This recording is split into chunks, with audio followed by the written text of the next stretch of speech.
I had this crazy dream last night where my camera somehow controlled my thoughts and my actions and made me spend all my money on cameras and every hour of the day with cameras and talking about cameras.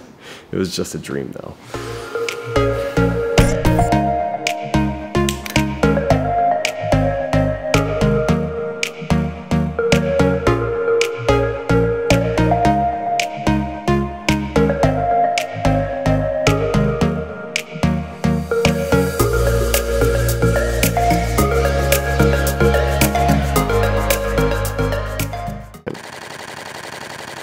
Hey everyone, how's it going? Alexander here, back at you with another video talking about cameras. Today, the Canon R5. I've gotten a few requests asking me to talk about it. I've had, like I said, 3 days with this camera and have nothing but good things to say about it. Bottom line up front, this is a great camera, especially for me and my workflow. Being that I'm a photographer and videographer and I'm flipping the switch between photo and video, whether it be on photo shoots where I want some behind the scenes, or I'm at a situation where I want to make a cinematic sequence, or I'm recording music videos or small business promotionals, I find myself always using my camera bodies for both photo and video. Traditionally, I had the EOS R and the 1DX Mark II, which I've been using for the past 2 years. I'd use the 1DX Mark II for video and the EOS R for photo. However, if I can have a camera body that can do what both of those cameras can do in one camera body, I'm gonna jump on it.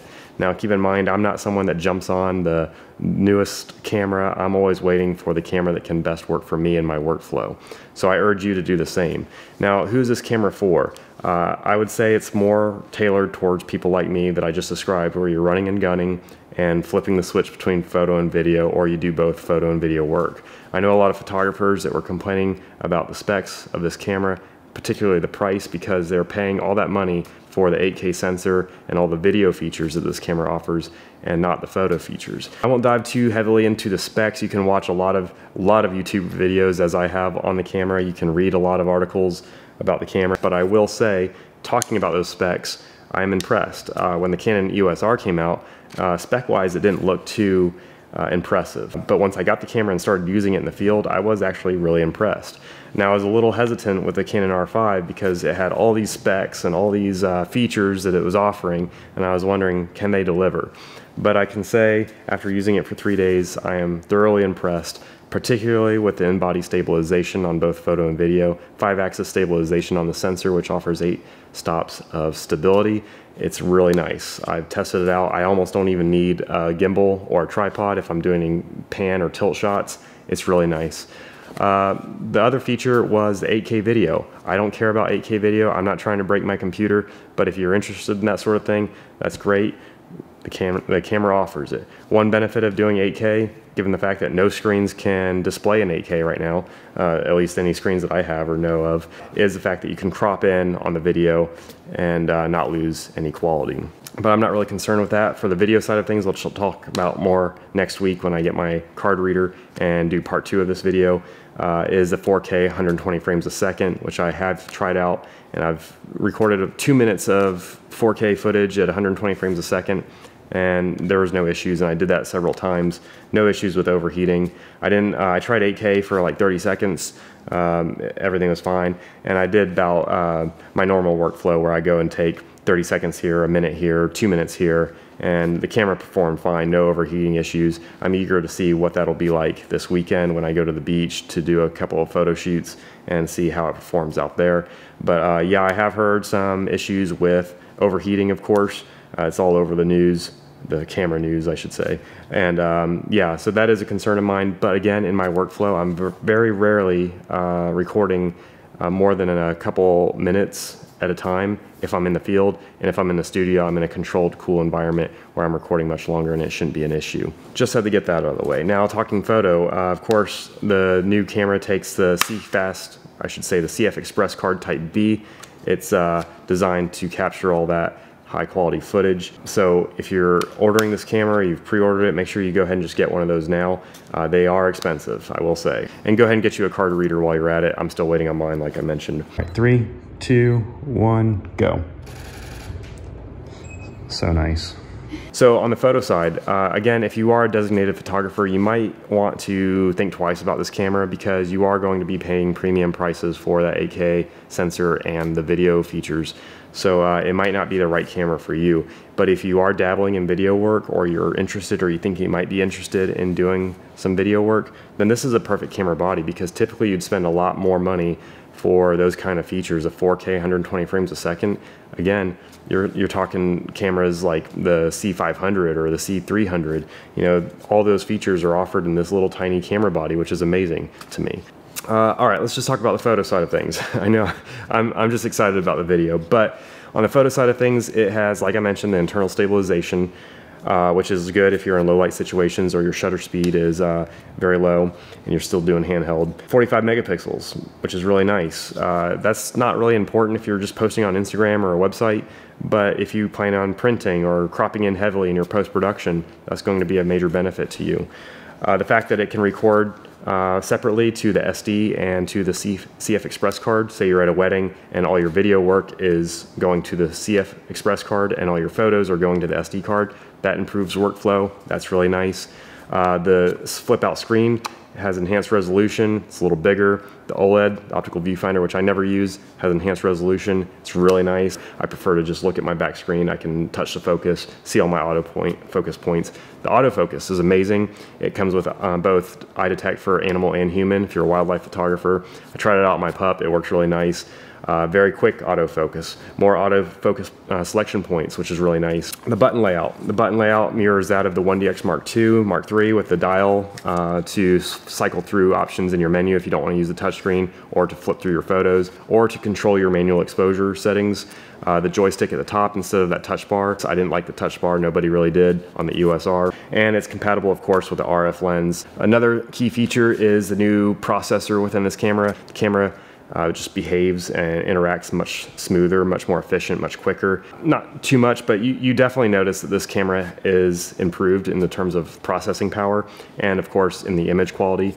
Images come out really nice. Speaking of image quality, you can take up to 12 frames per second with mechanical shutter, and electronically you can do 20 frames a second. And all of them process straight. I mean, there's no buffering times. It's just straight to your card and it's ready to go, which is amazing. I love it. The auto eye detect is really nice. Full burst.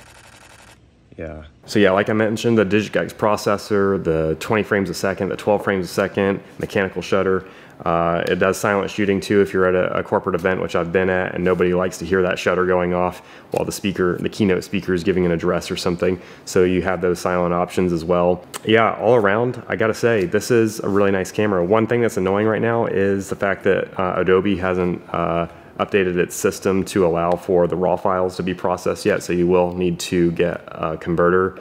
They're free. You can download them online and convert your files before you edit them in Photoshop or Lightroom. The camera boasts a really powerful dynamic range, so let's test it out. All right, as I mentioned, the new files are not compatible with Adobe yet. As you can see, here's all the ones I just took in the garage, and they're just not going to be compatible with Photoshop.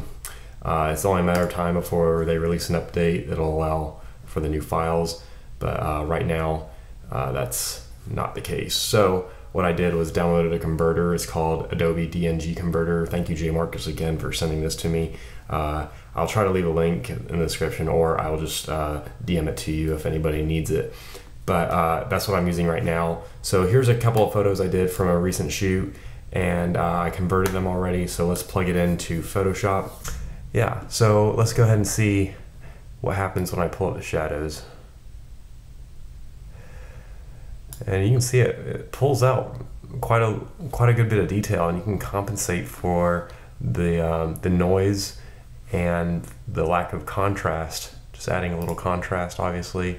I'll touch up the blacks and then reduce a little bit of the noise.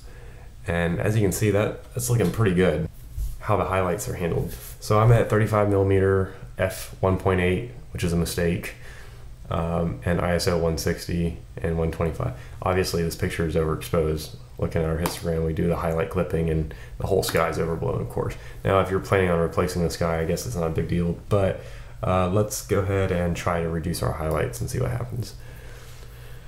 Okay, so before and after, able to recover a lot of detail in the trees, that's for sure, and a little bit of the color in the sky, which is nice. So before, after, I do, and I'm not just saying this here, I really do notice a difference in the ability to handle the shadows and the highlights with the EOS R and the EOS R5. So I'm really happy with the fact that it can definitely retain the information in the highlights and the shadows, much better dynamic range, so awesome. So yeah, this has been a quick look at the camera. I got nothing but good things to say about it. Again, it is tailored for content creators, people that are both doing photo and video. In closing, I'll say that this camera body has a really good feel to it. I know that sounds silly, but if you're running and gunning all day, or you're at an event or a wedding and you're holding this camera, just the feel of it, the comfort level of holding this camera is really nice. I have fairly big hands and I can easily grasp it. Typically in mirrorless cameras, I'm holding them and they're like this. I feel like I'm about to drop it the whole time, but it has a good grip to it and it has a good feel to it. It almost has a mixed feel of like that 5D Mark IV and that EOS R feel if they had a baby. That's what it feels like. So yeah, good feel to it. It's just a little wider than the EOS R, so if you do have a video cage or if you do have some sort of external component that fits onto your EOS R, it will not fit on the EOS R5, unfortunately. But again, you have that 8K sensor and all these things, all these features packed into this little camera body. It's amazing that it can do all the features. I just want to talk about the video so bad, but I don't feel educated enough on the video yet, seeing as how I don't have my card reader to review the footage on my computer, and I want to be able to give an honest talk about it. But on the photo side, I have done a studio shoot with it and I have done a couple location shoots with it, and I'm very impressed with it. I think the images look really nice. The dynamic range is really nice. Last thing, I know I keep saying last thing, but the new battery, there's not much new about it other than it's slightly more powerful, and combined with the DigX processor, you're not going to be using as much battery in this camera body, so that's a key feature, or a nice feature anyway, improved battery life. It will still take the LPE6 batteries you find on your 5D Mark IV or your 70D, but if you want to mitigate overheating issues, it's recommended that you use the batteries that come natively to the camera body. It's also recommended to use RF glass. This camera is weather sealed, which is a key reason why there might be some overheating issues as well, because this camera body is weather sealed. So just something to keep in mind. The LPE6 NH batteries are the new batteries. Again, one comes with them in the box, so yeah. I'll end it there. I hope this has been informational. If you've pre-ordered one, or if you have, you're looking at getting one, or you're a photographer that might be looking into dabbling around with some video work, by all means, take a look at this camera, watch some YouTube reviews. If you have any questions, feel free to reach out and ask me. I will answer anything I can. I'll be providing examples of video footage coming up soon. So yeah, thank you for watching. Keep creating, and I'll catch you in the next one. Take care.